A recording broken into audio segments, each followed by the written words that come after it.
Assalamualaikum warahmatullahi wabarakatuh. Perkenalkan, saya Latifah Rahmi, calon guru penggerak angkatan 7 dari SMA Negeri 16 Ungu. Pada kali ini saya akan memaparkan video aksi nyata modul 2.3 tentang coaching untuk supervisi akademik. Kali ini saya didampingi oleh pengajar praktik saya, Bapak Budi Masri, SKG MPDI. Dan rekan kerja saya yaitu Bu Rosita selaku guru mata pelajaran pendidikan agama Islam dan budi pekerti. Untuk kali ini saya langsung saja akan menyampaikan tentang coaching supervisi akademik. Sebagaimana kita ketahui, supervisi akademik ini adalah kegiatan untuk melihat kompetensi yang dicapai oleh guru tersebut di dalam pembelajaran yang disampaikan di dalam kelas nantinya. Nah, supervisi akademik ini ada 3 tahapan. Yang pertama namanya pra-observasi, yang kedua observasi langsung di dalam kelas, dan ketiga pasca observasi. Nah, untuk tahap pertama ini saya akan melakukan pra-observasi dengan Bu Rosita. Ya, Bu Ibu Rosita, Assalamualaikum warahmatullahi wabarakatuh. Gimana Bu Ita, keadaannya hari ini sehat? Alhamdulillah sehat. Alhamdulillah sehat, itu yang pentingnya Bu Ita ya. Seperti kemarin kita sudah dipanggil oleh kepala sekolah, saya dapat tugas dari guru penggerak ya Bu Ita ya. Dan Bu Ita juga ditunjuk sebagai tim rekan coaching saya nantinya, dan saya di sini akan mensupervisi Bu Ita di dalam kelas nanti pada jam ketiga ya Bu Ita.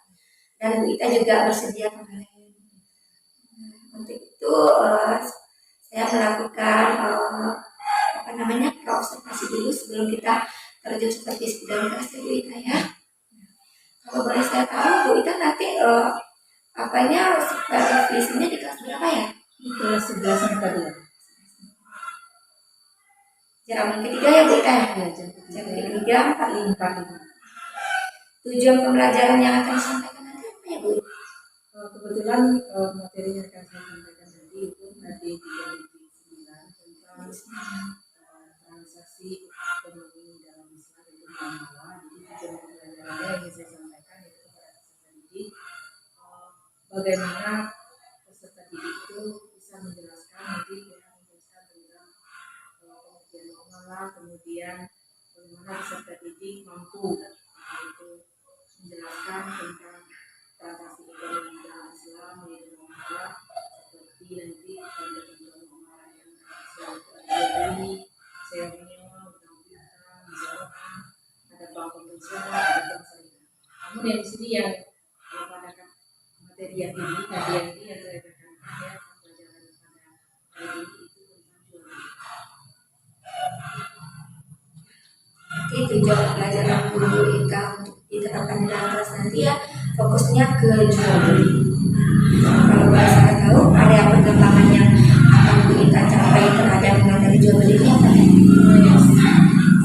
Yang saya ingin sampaikan itu ya sebelumnya saya sudah mengikuti dulu, kemudian ada juga gambar jadi nanti bagaimana peserta didik itu bisa memahami, bisa tahu juga tentang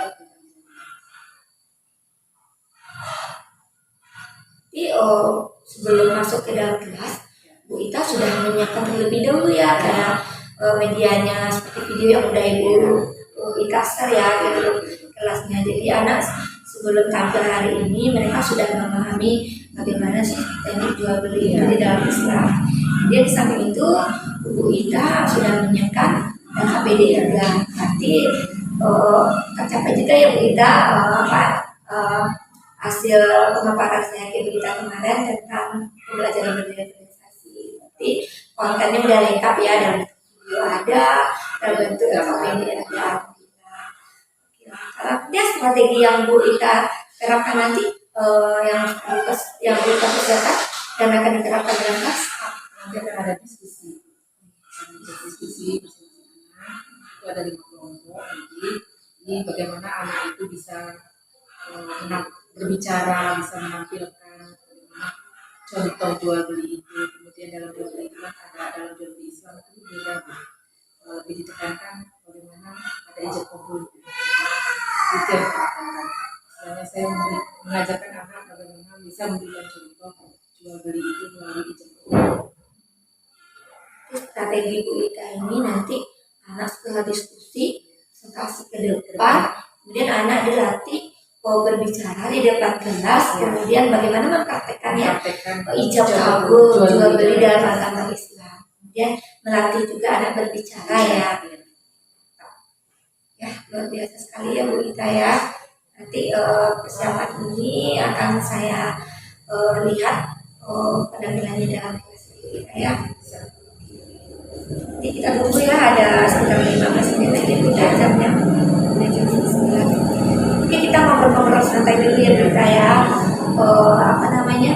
Strategi kontennya tadi apa Bu Ita? Berdiskusi, berarti nyiapin KPD dan video. KPD-nya sudah diset ke anak. Ya kalau gitu dia sudah diset. Itu kita tutup dulu ya Bu Ita, kita menuju kelas, kita siap-siap. Nah, kita tidak usah terlalu grogi, anggap aja saya ini cuma melihat cara belajar, dan saya juga belajar juga dengan Bu Ita, gimana teknik Bu Ita, pembelajaran juga bagi saya. Jadi intinya di sini tidak ada menilai, tapi sama-sama belajar. Oke, kita tutup dulu ya. Assalamualaikum warahmatullahi wabarakatuh. Assalamualaikum warahmatullahi wabarakatuh. Waalaikumsalam warahmatullahi wabarakatuh. Juga sebelum kita memulai pembelajaran kita pada hari ini, ada baiknya untuk ketua kelas silakan dipimpin doanya. Disiapkan.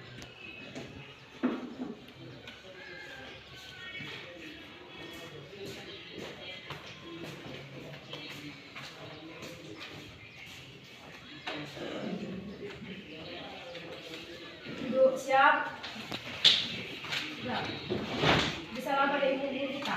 Assalamualaikum warahmatullahi wabarakatuh. Sebelum memulai pelajaran kelima kita berdoa. Berdoa sembilan.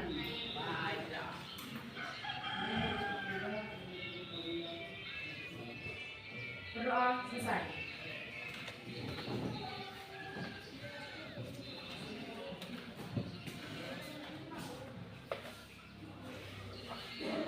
Lapor 1142 berjumlah 20 orang siap mengikuti pembelajaran. Laporan selesai.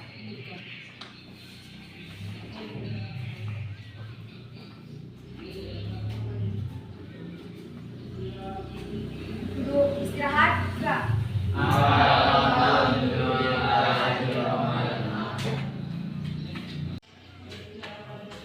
Hari ini kita akan lanjut materi kita minggu kemarin ya, itu tentang muamalah dalam Islam. Minggu kemarin kita sudah mempelajari itu tentang pengertian muamalah. Adapun tujuan pembelajaran kita pada hari ini itu bagaimana peserta didik kalian bisa tahu apa itu tentang jual beli, apa contoh-contoh daripada jual beli, apa rukun jual beli, dan yang terakhir ya, yang ingin Ibu kembangkan yaitu contoh daripada rukun yang kelimanya, rukun jual beli yang kelima yaitu ijab dan kabul. Sebelum kita melanjutkan, siapa yang masih ingat materi kita sebelumnya itu tentang rukun jual beli? Silakan maju ke depan.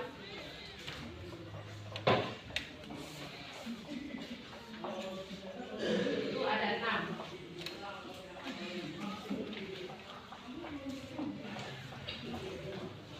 Ya. Mulai dari Zila. Ya.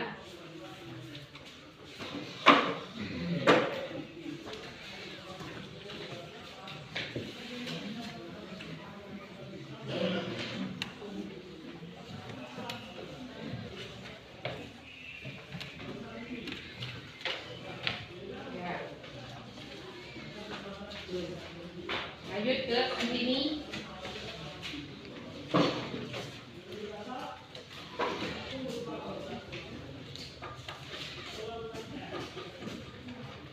Sejak kelompok yang 45.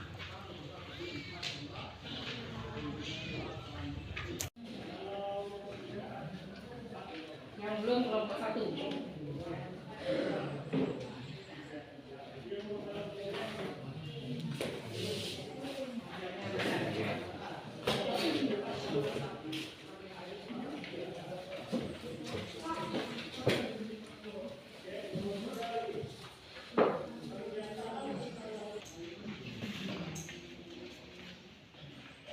Yang keenam, siapa yang bisa? Terakhir. Yang keenam. Lanjut.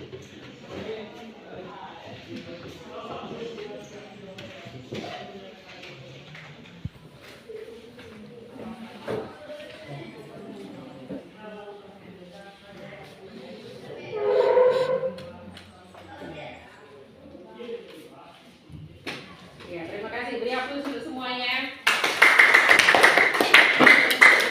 Jadi untuk judul itu adalah, nah, yang pertama ada dua, tiga, empat, lima, enam. Jadi yang kita bahas sekarang yaitu ijab qabul.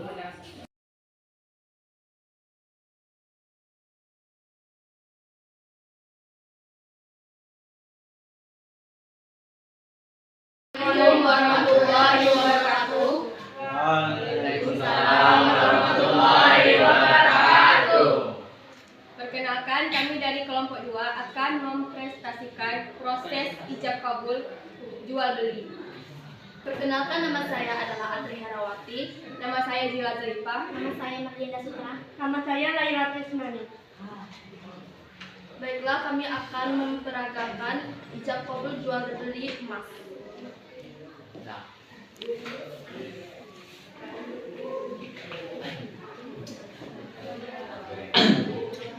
Saya jual emas ini kepada Adri seharga Rp1.530.000 tunai.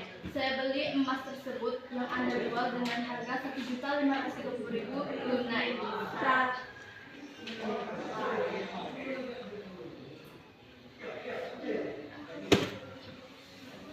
Demikianlah proses jual beli dari kami. Kami tutup dengan Assalamualaikum warahmatullahi wabarakatuh. Waalaikumsalam warahmatullahi wabarakatuh. Waalaikumsalam warahmatullahi wabarakatuh.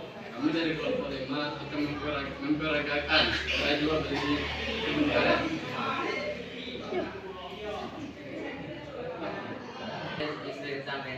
Saya Rizal. Saya Mufadianto.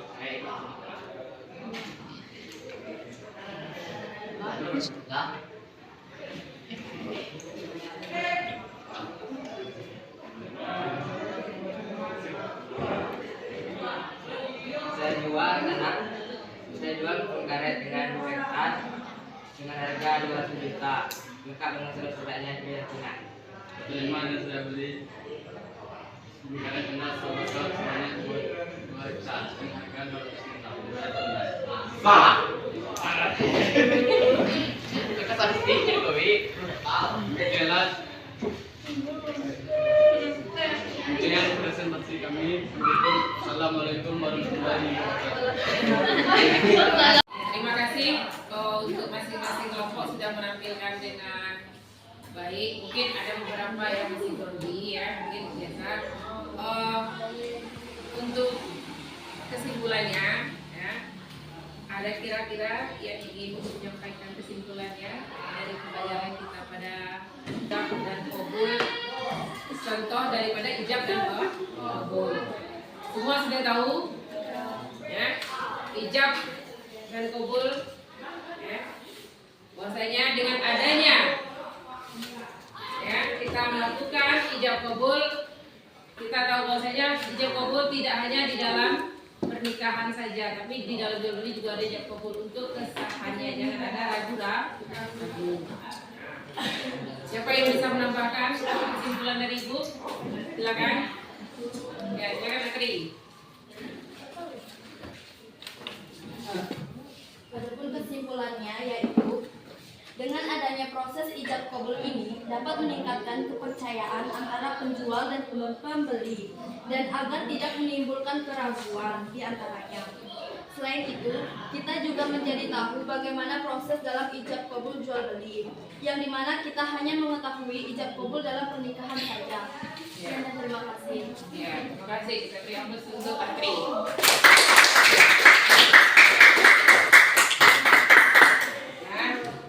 Untuk materi selanjutnya ya, minggu depan kita akan membahas masalah khiyar. Ya, jadi khiyar itu ada 3 macam. Tugas kami.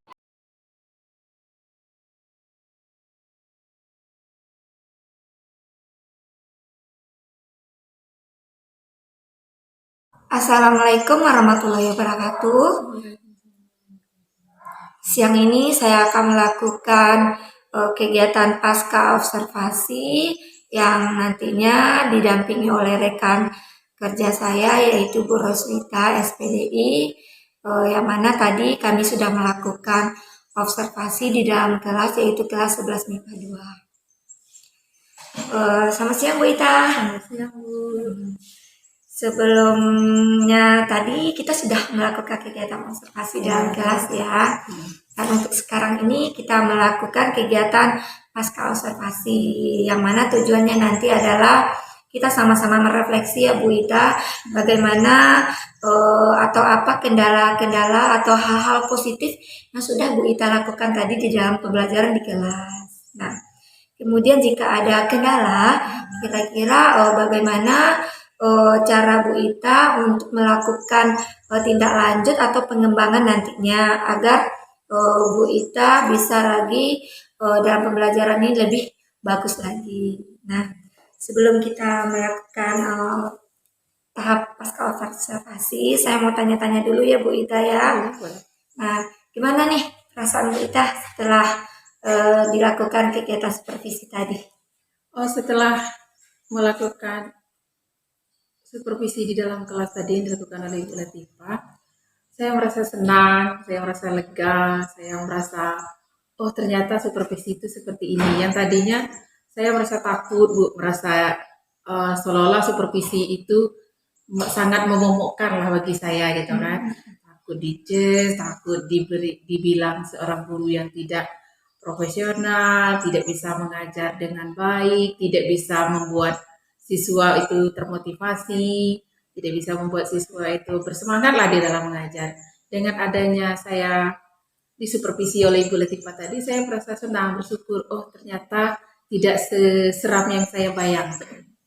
Sama Bu Ita, berarti kita menilai selama ini supervisi ini adalah hal yang membuat kita nervous ya, deg-degan, ada rasa takutnya, takut kita dinilai tidak profesional dalam belajar. Tapi ternyata supervisi ini yang kegiatan yang menyenangkan. Jadi ada pembelajaran kita, ada sharing atau diskusi dengan yang supervisi kita. Oke, benar-benar ya Bu Ita ya. Nah, sekarang kita lanjut ke pertanyaannya Bu Ita ya. Kita santai aja ya Bu Nah, menurut Ibu, apakah tahapan pembelajaran yang sudah Ibu lakukan tadi sudah menggunakan pembelajaran berdiferensiasi yang sudah Ibu rancang sebelumnya? Alhamdulillah sudah. Jadi kan saya sudah melakukan mulai dari pendahuluan, mulai dari memberikan anak pertanyaan yang membangkitkan stimulusnya, kemudian saya arahkan anak-anak dibagikan kelompok, video pembelajaran, LKVD, sampai kepada terakhir saya beri kesempatan kepada peserta didik tadi, anak-anak tadi untuk membuat kesimpulan sendiri gitu. Baru saya membantu mengarahkan seperti ini pembelajarannya. Tadi kalau saya amati di dalam kelas ya Bu I ya, sepertinya video pembelajaran Bu Ita itu tidak tidak terpajang atau disiarkan secara langsung dalam kelas, tapi sudah Ibu I kirim di grup pelajaran Bu Ita ya pada minggu kemarin. Nah, kenapa Bu I bisa seperti itu? Kenapa pada waktu pembelajaran kan bisa kita gunakan video supaya stimulus? Berarti Bu I merancangnya sebelum pembelajarannya. Iya. Nah, bisa ceritakan gimana bisa seperti itu Oh, prosedurnya? inilah Bu kendalanya bagi saya. Lalu saya nyatakannya Bu. Gak apa-apa, kita sharing lah Bu Ita di Iya. sini. Sebenarnya Bu, ya kemampuan saya cuman sebatas itu Bu, untuk memberikan video pembelajaran.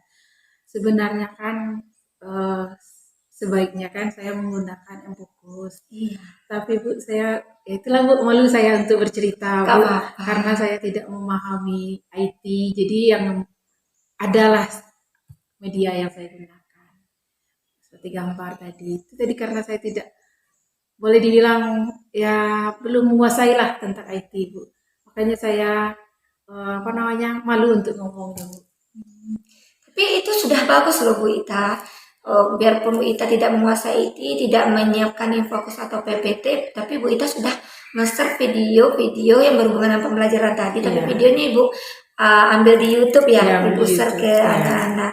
Nah, untuk kedepannya, untuk pembelajaran berdiferensiasi ini, boleh sih kita ngambil dari video-video di YouTube, tapi alangkah bagusnya memang kita tampilkan video secara langsung menggunakan Infokus. Tapi tadi Bu Ita udah mengaku sendiri kan Iya Bu, kelemahannya saya lemah di bidang IT Bu. Kalau boleh saya tahu ya Bu Ita ya, tingkat kelemahan Bu Ita di bidang IT ini dalam membuat PPT ini, kalau kita presentasikan ya pada level 100 itu ada level sempurna. Iya. Nah, ibaratnya kita sudah paham. Nah, Bu Ita sekarang itu taruhnya itu pada level berapa ya? Kalau saya yang menilai Bu Iya, ya, kalau menilai kita pribadi menilai. saya. Heeh. Kalau saya nilai Bu ya masih jauh lah Bu, level 60 lah. Lu itu udah lumayan bagus tuh Bu Ita, udah Ya, tapi cukup kan ya. belum sempurna Bu, belum belum masih ingin belajar lah Bu. Masih Tapi sebelumnya Bu Ita pernah coba-coba belajar sendiri, otodidak sendiri. pernah belajar sendiri Bu, tapi kan ya namanya belajar sendiri lah, kadang abal-abal, kadang kan dicari sendiri apa. Saya pernah belajar Bu secara otodidak, secara sendiri melalui YouTube, kemudian buka-buka di Google gitu kan. Cuman saya merasa kurang maksimal gitu ya, maklum lah kan kalau di YouTube kan sudah ditonton selesai, nanti besok lupa lagi, tidak secara langsung. Jadi saya kepingin belajar secara langsung gitu. Kira-kira ada nggak kepikiran sama Bu Ita? Oh, Kak tadi itu udah otodidak, tapi belum maksimal. Ada nggak kepikiran Bu Ita ke depannya? Apa tindakan Bu Ita untuk biar lebih mahir lagi di pembelajaran pembuatan PPT ini? Ada sih Bu, saya kemarin pernah ngelihat Ibu beberapa hari yang lalu kan. Saya melihat secara tidak sengaja nampak Ibu Latifah mengajar gitu kan. Menarik sekali, anaknya heboh gitu kan. Nampaknya anak tidak jenuh gitu kan. Saya melihat Ibu, apa yang Ibu pakai ini gitu kan. Rupanya Ibu menggunakan PPT Canva. Jadi saya kepingin belajar sama Ibu Latifah bagaimana cara membuat Canva itu kan. Seandainya kalau Ibu Latifah mau gitu kan, tidak keberatan, saya ingin sekali belajar Bu, untuk menambah wawasan saya, untuk menambah ilmu saya, biar saya tidak tertinggal lagi gitu. Apalagi sekarang zaman sudah semakin canggih. Alhamdulillah, berarti Bu Ita udah menemukan cara sendiri ya, Iya. untuk mengatasi kelemahan Bu Ita dalam pembuatan PPT ini. Bu Ita udah belajar otodidak dan Bu Ita juga udah pernah ngintip-ngintip saya ngajar Iya, ya. Bu. Oke, kalau saya usahakanlah semaksimal mungkin ya bagi waktu saya untuk ngajarin Bu Ita dalam membuat PPT ini. Tapi Bu Ita seandainya nanti saya ada jam ngajar, Bu Itanya lagi kosong, Bu Ita juga bisa belajar lagi dengan guru lain seperti juga. Penting Bu Itanya semangat ya. Nah, kira-kira kapan nih Bu Ita mulai melakukan aksi ini untuk mulai belajarnya? Secepatnya lah Bu, saya ingin belajar dengan Ibu kan, biar saya saya kembangkan, saya terapkan nanti di kelas. Gitu kan. Iya benar. Kayak saya melihat Ibu anaknya gitu kan tidak monoton, tidak vakum gitu kan, kayaknya dengan adanya model Kampa, PPT itu kan anak semakin nampaknya bersemangat gitu kan, walaupun mungkin jam terakhir belajar kan kadang ngantuk Ibu, tapi anak tetap semangat. Jadi saya ingin sekali belajar secepatnya lah dengan Ibu Latifah. Kapan Ibu Latifah punya waktu, Siap. Ya, punya kesempatan gitu kan. Kalau saya mungkin, Ibu jangan segan-segan kalau misalnya Ibu kosong, saya kosong, Ibu juga kosong, saya lupa, tolong ingatkan. Siap, aman. Insyaallah saya akan bimbing Bu Ita. Yang penting Bu Itanya semangat. Oke ya. Nah, berarti di sini Bu Ita melibatkan saya nanti ya, membantu Bu Ita dan Bu Eliza juga nanti. Seandainya kalau Ibu lagi sibuk kan mungkin nanti saya bisa nanya sama Bu Eliza kepala lapor. Alhamdulillah, berarti ada keinginan Bu Ita untuk belajar, untuk mencapai kompetensi yang lebih maksimal lagi. Oke lah Bu Ita ya, intinya kita di sini dituntut harus melek teknologi ya. Jadi anak-anak kita tidak jenuh di sini Bu Ita ya.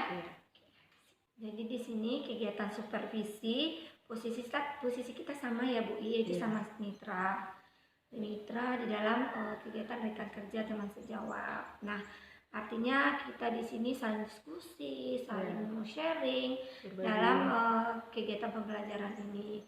Mana kekurangan Ibu Ita itu jadi pembelajaran juga bagi saya, mana kelebihan dari Ibu Ita itu juga nambah referensi juga bagi saya nantinya ke depan di dalam pembelajaran dalam kelas. Nah, di supervisi ini kita lakukan agar ilmu kita lebih tergali lagi, Ibu Ita juga lebih meningkat lagi potensi-potensi dalam pembelajaran, begitu juga saya.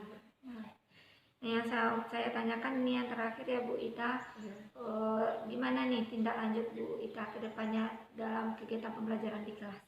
Kalau nantinya udah paham dalam membuat PPT, apakah secara konsisten, berkelanjutan atau pada beberapa kelas saja? Rencana saya Bu, saya kalau sudah tahu membuat Kampa, sudah bisa belajar dari Ibu tentang Kampa, buat PowerPoint, saya akan mencoba untuk memberi pembelajaran di kelas dengan menggunakan PowerPoint Kampa, pakai Infocus untuk semua kelas lah kalau bisa. Nah, benar sekali. Jadi intinya kita sebagai pendidik, pembelajaran yang kita buat ini memang berfokus kepada murid ya Bu Ita. Jadi tujuan pendidikan itu adalah memang berpihak pada murid sesuai dengan kurikulum kita, kurikulum merdeka. Nah, ibaratnya merdeka belajar, merdeka mengajar. Penting kebutuhan siswa sesuai dengan profil dia, kebutuhan audio, visual, kinestetiknya dapat tersalurkan dengan baik. Itulah tugas kita sebagai guru ini atau pengajar.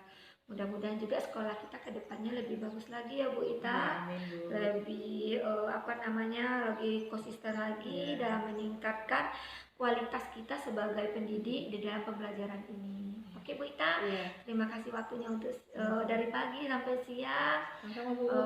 Sama-sama berdoa kita ya Bu Ita, semoga kita berikan kesehatan dalam mencerdaskan anak bangsa. Saya tutup Bu Ita. Assalamualaikum warahmatullahi wabarakatuh. Waalaikumsalam warahmatullahi wabarakatuh. Bu Ita. Ya, salam Bu.